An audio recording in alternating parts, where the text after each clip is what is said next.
قابل صد احترام حضرات شائقین و شائقات سچا پیغام، السلام علیکم ورحمۃ اللہ وبرکاتہ۔ آج کی محفل میراث النبی کے نورانی پروگرام میں آپ کا استقبال ہے۔ اہلا و سہلا مرحبا۔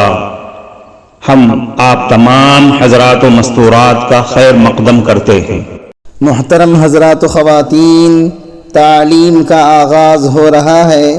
سب سے پہلے آداب تعلیم کا لحاظ کرتے ہوئے تعلیم کی طرف متوجہ ہو جائیں۔ پورے دھیان سے سننا، عمل کی نیت سے سننا اور تبلیغ کی نیت سے سننا، یعنی سنی ہوئی باتیں دوسروں تک پہنچانے کے جذبے سے سننا۔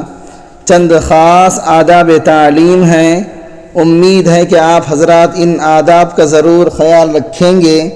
جزاکم اللہ۔ بسم اللہ الرحمن الرحیم۔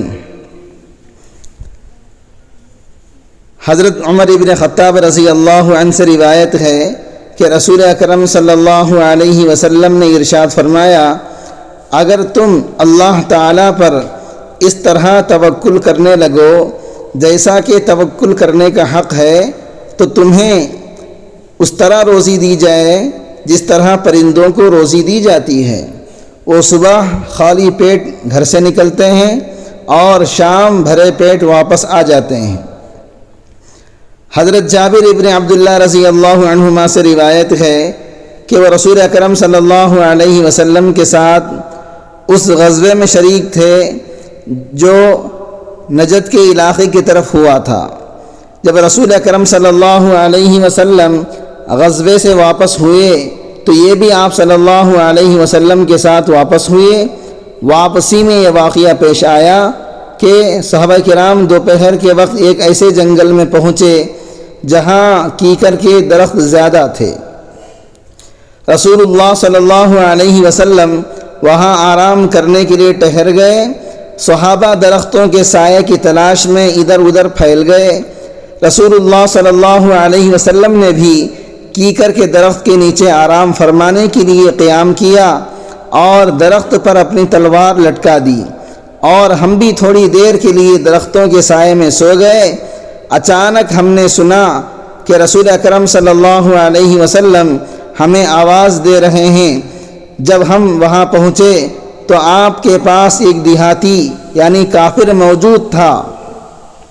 آپ صلی اللہ علیہ وسلم نے فرمایا، میں سو رہا تھا، اس نے میری تلوار مجھ پر سونت لی، پھر میری آنکھ کھل گئی تو میں نے دیکھا کہ میری ننگی تلوار اس کے ہاتھ میں ہے۔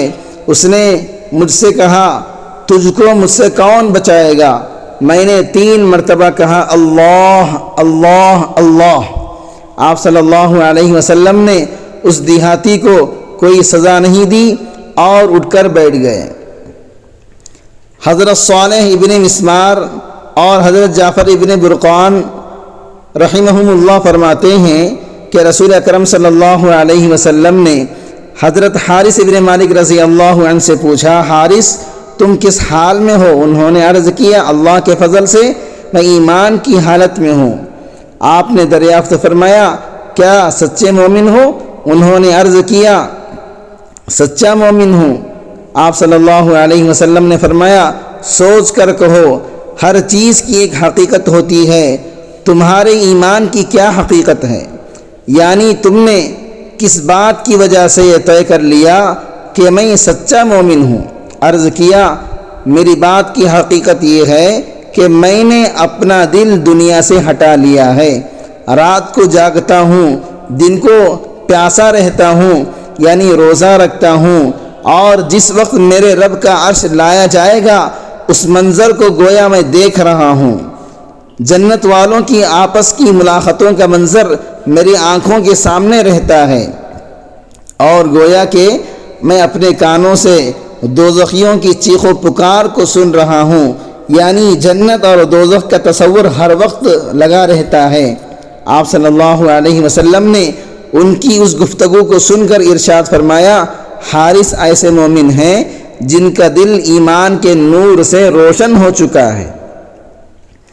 حضرت ماعز رضی اللہ عنہ سے روایت ہے کہ رسول اکرم صلی اللہ علیہ وسلم سے دریافت کیا گیا اعمال میں کون سا عمل سب سے افضل ہے؟ آپ صلی اللہ علیہ وسلم نے ارشاد فرمایا، اعمال میں سب سے افضل عمل اللہ تعالیٰ پر ایمان لانا جو اکیلے ہیں، پھر جہاد کرنا، پھر مقبول حج۔ ان اعمال اور باقی اعمال میں فضیلت کا اتنا فرق ہے جتنا کہ مشرق اور مغرب کے درمیان فاصلے کا فرق ہے۔ معزز شائقین و شائقات سچا پیغام، آپ کو اندازہ لگ گیا ہوگا کہ یہ مضمون کتنا اہم ہے اور کس قدر فائدہ مند ہے۔ کم سے کم درجے میں سوشل میڈیا کے ذریعے سے بھی ہم اس کو زیادہ سے زیادہ شیئر کریں گے تو دعوت کے فریضے کی کوششوں میں ہم بھی اپنا کچھ حصہ ڈالنے والے بن سکتے ہیں۔ لہٰذا زیادہ سے زیادہ اس کو عام کریں تاکہ پوری دنیا کے ہندوؤں کی غلط فہمی دور ہو جائے اور انہیں یہ زمینی حقیقت معلوم ہو جائے، اور وہ اپنے اصل مذہبی لیڈر پیغمبر آخر الزماں حضرت محمد الرسول اللہ صلی اللہ علیہ وسلم کو ماننے پر مجبور ہو جائیں اور کلمہ پڑھ کر آپ کے ساتھ ساتھ وہ بھی جنت میں جانے والے بن جائیں۔